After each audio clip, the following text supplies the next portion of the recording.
Alrighty, everybody, it's DJ PowerPlay, and you might recognize my voice from my shows at Tuesday at 9 a.m. called Boots and Ball Games. But this time we're switching it up a little bit, and we have an up and coming indie slash country artist. He just released an album called Talking to Myself, which just surpassed 200,000 streams, and he's on tour right now with 7 upcoming shows. We have Charles Walker here. How are you doing, Charles? What's up? Thank you so much for having me. What's up? Of course, you Appreciate want to it. introduce yourself a little bit? Yeah, I'm Charles. I'm originally from Charlotte, North Carolina. Hey. Um, and we were talking before the show. I think we have a little bit of a rivalry because I went to App State. Um, Oh, at I least it's know. not NC State. That's all that matters. I know, I know. I actually tried to get an NC State and couldn't. So yeah, Oh, it's ended up okay. at That's every ended up. ECU student. It's okay. Yeah, it was every App State student too. But I graduated in 2020, moved out to Nashville, and I've been doing the artist and songwriter thing out here for about 4 years. Hey, that's awesome. All right, so how did you get into music? Like, how old were you when you had your, or when you started doing what you doing? I feel like I played and sang since I was like as long as I can remember.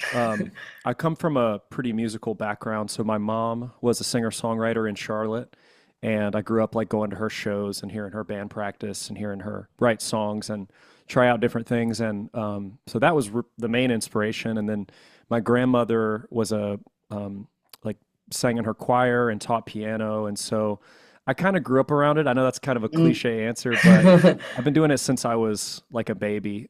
Oh, that's I awesome. I decided to take it serious like around high school. I started recording some stuff and playing some local shows and getting involved in my scene. And around then is when I decided that I wanted to move out to Nashville after college and really like go for it, try to make it a career. Oh, that's awesome. So it was in your blood, basically, with your grandma and your mom. For sure. Oh, that's so funny. Did you have any artists that inspired your music? Yeah, I loved like growing up, I loved a lot of like indie and alternative emo kind of stuff. I loved like Julian Baker was like the first singer-songwriter I heard that really made me want to write that kind of stuff. And like Phoebe Bridgers, the whole boy genius like rise throughout high school and college, I think influenced me a lot. But I also loved like country and folk kind of stuff like John Prine and Hmm. um, James Taylor and like singer songwriter kind of stuff. So I like to think that what I've kind of arrived at is like a blend of those. And yeah, those are the main things that inspired me. That's awesome. Do you still take like inspiration from their music? For sure, yeah, I think so. Especially James Taylor. Like over time, he has become like each year with the batch of songs I come up with, I hear more of him in my sound. Oh, So that's so cool. totally, and it's cool that he's like a North Carolina guy because I feel like I've leaned hard into that in my like Hmm. artistic identity and my writing and stuff. So I feel more and more of him all the Yeah, time. that's awesome. Wait, so you said you grew up in Charlotte and you moved to Nashville. So Yeah. what prompted the move and have you performed there a lot? And I know a lot of artists when they say like they're initially moving to Nashville, it's kind of hard to find their like footing in Nashville. Have you seen the struggle and like witnessed anything like that? For sure, yeah. Well, what inspired it is honestly, it was just like the closest music town. Like I'm lucky enough to be Mm. within 8 hours of Charlotte, like where I grew up, and obviously that's a trip. But the other, like the alternatives, are like New York or LA or Yeah, not much farther. I know, and I wanted to end up somewhere that I could. I didn't want to be too far from home, and I still am able to tour to North Carolina a lot and visit home, so it's a good situation. But that inspired it. Like I wanted to get into the songwriting and artist Mm. scene, and in movies and TV shows and stuff, like it always seemed like a great environment. And yes, I have felt like both sides of the coin you're talking about. Like on the one hand, everybody is a musician and everybody is um, going for it, which it gives you two feelings because it's like it's inspiring to be around people that are constantly hustling, that all have like a different lane, um, and you learn constantly. But it's also super humbling because whatever you think you're great at in high school or college or whenever before you move there, you're like you're not in the top 1,000 there. Like I thought I was a Yeah. great guitar player, a great songwriter and stuff, and I feel good about those things, but you just get humbled here. And I think that's good for you though. Like it keeps you grounded and um, it keeps like it creates goals that you can tangibly see all the time. Um, so I feel like it's been really good for me. Um, like finding gigs in town because I support myself through playing the bars out here, and Hmm.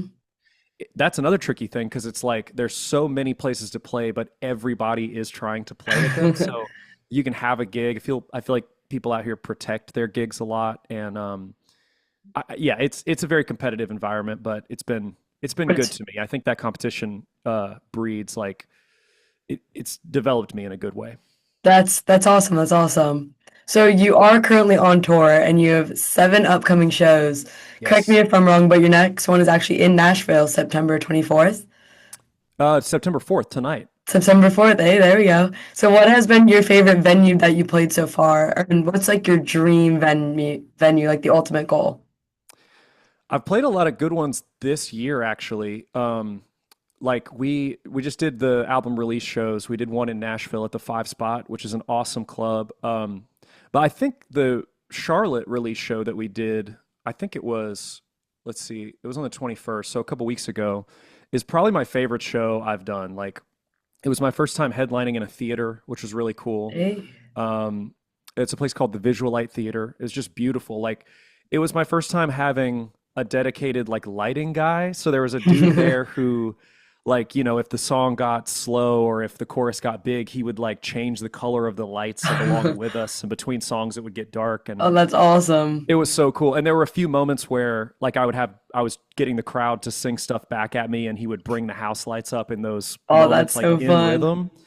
And I don't know. I have not had the opportunity to do like original shows that have that level of production value. Mm. So it just felt awesome. And I felt like my band was just dialed in that night. Like it was great. Yeah. So All the that's probably spots my were favorite aligning. venue I've played so far, the Visual Light in Charlotte. That's awesome. When the lights and everything were changing, did that kind of energize you and the crowd and all that? Yes. Oh, Yes, that's because so like it fun. just felt like I was in a movie or something. And the audio mix, like the monitor mix was so clear. It felt like I was listening to like an album while I was playing. It was Oh, just that's so really fun. it was awesome. And like I've played some really cool places, but that one, I think headlining it, having like mostly my crowd there playing my songs, and Mm. I've done a lot of stuff where I'm doing a lot of covers and trying to like do sing along kind of stuff, get the crowd into it. But that was the coolest show I've done that was like original music focused. Oh, that's awesome. All the stars aligned for you that night.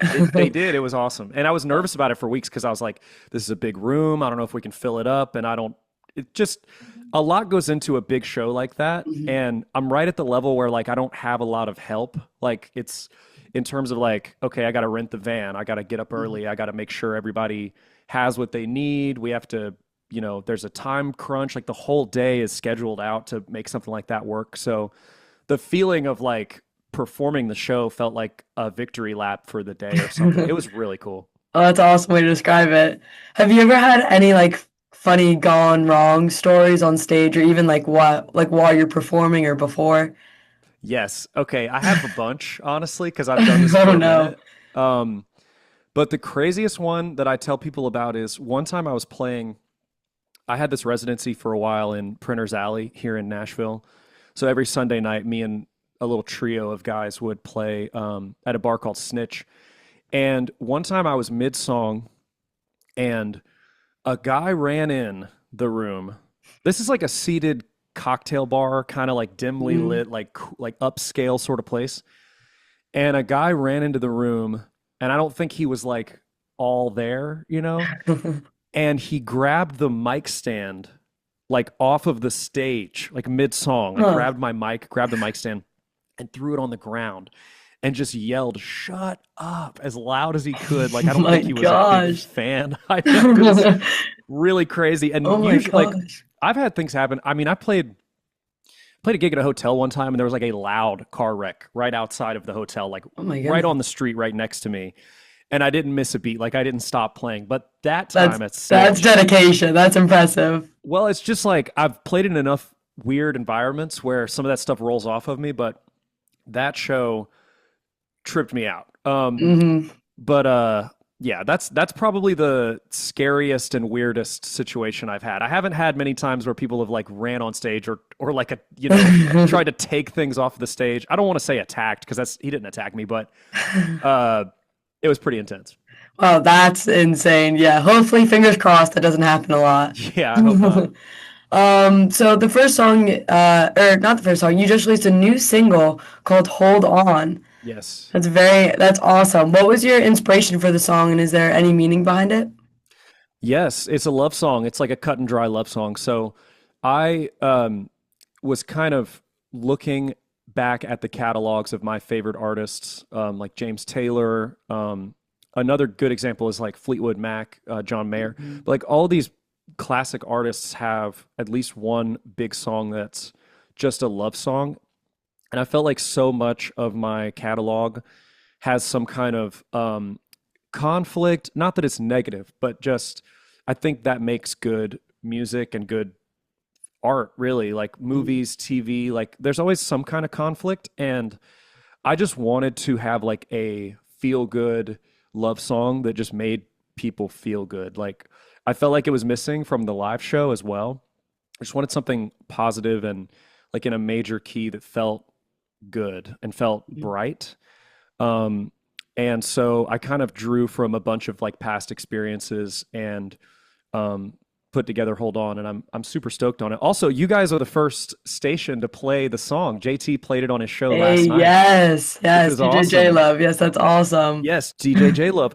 I've been doing this little baby radio campaign, and y'all were the first to bite. So I really I love appreciate you it. guys Yeah, we're so doing happy this. to have you. Yeah. Are you actually playing well, you don't have to say it if you don't want, but are you playing the song tonight at your show? Oh, for sure. I played it every show Oh, now, you and do. honestly, I played it at every show for like a year before it came out too. Oh, Like, did it get the crowd hype and everything? yeah, I've Oh, that's noticed. awesome. Yes, and that's the thing. I wanted something that had like a repeated feel good line that I wanted to be able to play a song for a crowd that didn't know me, and by the end of the song, they could sing along with it, you know? And Hmm. so there's you're the only thing I need to hold on to. I say it like 15 times in the song, and I've noticed that like people really connect with that song. People ask me about it after the shows. And so I feel like it served its purpose. Like I play live so much that I feel like I write, um, in the last couple years, I write thinking about how it will hit the crowd and how it'll feel on stage. And so that one definitely does its thing live. When you're writing a song, well, like you just said, when you're writing a song, do you kind of use that now as the basis? Like, how will this affect the crowd live kind of thing? Yeah, I think Huh. yes, especially if it's going to be a single. Like, because on the record, there's some songs that were like singles that got promotion behind them and that we're really trying to get people to hear. And there's other stuff that's a little more for the people that want to dive deeper into the record and like it's a little more for the fans. Hmm. But yeah, honestly, when I'm writing a song that I want to like grow my career or like hit new people the right way, I do think a lot about the live show just because I tour so much now. And I don't know, there's like a great Kanye quote where they asked him why on his third album everything got so much bigger sounding. And he was like, well, I'm playing stadiums every night now, so it makes my job easier, you know? Yeah, that's So very true. I think about that sometimes. I'm like, yeah, I mean, writing something that's uh, soft and slow and emotional and not as hooky Hmm. is great. But when I'm putting on a show, especially for new people, and I'm trying to get them to dance or get them to kind of buy into my thing, it feels good to have one of those that just like grooves and that is bright and major and Yeah, that's um, awesome. so yeah, I do think about that writing. Oh, that's awesome. So your new album, like I said earlier, Talking to Myself just surpassed 200,000 streams. That is insane. So Thank what was you. that feeling like, and did you do anything special for it? It was awesome. Yes, we did a little. Me and my girl just kind of went out for drinks Mhm. and had like a little celebration moment. Nothing big. It was right around the time that the record, um, like the release shows were a few weeks after the record came out, so it all kind of coincided. And so I felt like the celebration were or was the release shows, getting to Oh, travel and that's play the record awesome. live. Yeah. How many release shows did you go to? Or We how? did we did three technically. We did because usually people do one big one, but Mhm. I live in Nashville, but since I'm from Charlotte, I feel like I have those are my two main bases. Oh, And of course. so I did a Nashville show, and the following weekend we did one in Charlotte and then one in Glenville, which is a town that I also play at a lot. So basically, like my three main markets, we booked album release parties. Oh, that's awesome. So who is the one artist you would like to collaborate and why? I know it's a tough question. It's a stumper. I think if I could do something with Marcus King, that would be awesome. I Mm, don't know if you know him. He's kind of like he's a little more of like a soul artist than I am, mm. but I have been really jamming to his stuff for the last couple years. Oh, that's awesome. He's kind of in that like Allman Brothers, like he's got like a almost like a 70s vibe to him, Hmm. but he's just super inspirational and dope and just an amazing artist all around. So I would love to write with him or cut a record with him someday. Do you think he has a similar vibe to your music? That's the thing. I don't know that he does really, but that's what would make it cool. Like some of my favorite collaborations are people that are not exactly in the same wheelhouse, and then they Hmm. kind of like the sum is greater than its parts sort of Hmm. thing. So, Yeah.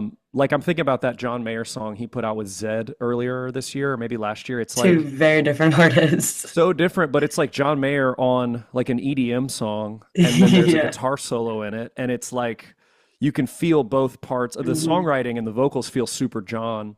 So it's like I like when artists collab that aren't in the same world. Yeah, yeah, that is actually awesome. So, are you working on any new projects or have anything in mind? I know you just released an album, but Yeah, I want to keep the train rolling. We've got one song that's like cut, mastered, done that I've been playing out at shows called Runnin' that I'm stoked on. And then I have like a batch. I always have like a batch of songs that I've written or co-written that are sort of like that are like options for recording. So I've been going over that the last few weeks and sort of deciding what the next project will look like. I also think I don't want to say this and then it not happen, but I want to put out like some kind of live project oh yeah. um, based on the recordings we got from the release shows. Hmm. Just because the energy was really good, especially the Charlotte one. Like we have some really good sounding recordings from that show. And even if it was just like a little 3 song EP, like a live at the Visual Light thing, um, I love live albums. I don't know if you do, but that's Oh, like I do love some them. of my favorite stuff. And I also think it gives people a taste of what the show is like. So the next project might be a little live EP or at least a live single. Like we might take like Hold On or one of the songs that felt the best and put out like a live recording. That's sick. Well, yeah, we'll definitely be looking out for it. Sweet. So just to kind of end it off on a fun question, I see Yeah. on your Instagram you post your dog. Yes. Yes, what's their name? His or her name? Uh, her name is Willow. She's actually right here. Hang on, let me pull her up. Oh my gosh. Come here, babe. Say hello A to these live kind viewing. people. Oh my Here she is. gosh. How You have long have you anything had you'd like her? to say? Oh, I've had her for she's a little shy. yeah. She doesn't talk much. I've had her for 2.5 years. I got her Oh when she was wow. about a year old, but her name's Willow. She's my friend. Oh, have you ever brought her on stage? I haven't brought her on stage. I've seen people do that, but honestly, I feel like it's a little loud for a dog. Like, Oh, yeah, that's I very don't true. know. I'd have to give her little doggy earplugs if I I know I was did about that. to say, are there any headphones you could put Yeah, I on? don't think she would like that. But no, that would be awesome. She does come on tour with me sometimes. But I always end up having to like leave her with a friend or figure something out. So Mhm. most of the time she doesn't, but sometimes she is my travel buddy on the road. Your little travel buddy. Well, since she does go on tour with you, what instrument do you think your dog would play? um, she would for sure play kazoo. The kazoo? Yeah, just because she's such a Hmm. goofball. Like I feel like that fits her energy the best. Fits her vibe. Yeah. Well, that's awesome. Well, would you like to shout out any social media or new projects or anything, or Yeah, even your sure. song? Absolutely. Yeah. Well, the new song's Hold On. The new album is Talking to Myself. And it's out everywhere. I put it out independently. So it's on Spotify, YouTube, all that good stuff. I have upcoming shows. I don't know when this comes out, but like tomorrow, September 5th, I'm in Asheville. September 6th, I'm in Sapphire. September 25th, I'm in Hickory, North Carolina. October 17th, I'm in Bardstown, Kentucky. October 18th, I'm in Ambridge, PA. And then November 16th, I'm in Eggleston, Virginia. So that's Mm. what we got going on right now. That's awesome. You're going all over. Yeah, trying to. Well, that's awesome. Well, it was so great talking to you. Yeah, you too. Thanks for It was having me. awesome. Good luck at your show tonight. I All appreciate it, Sarah. Thank you. right, thank you.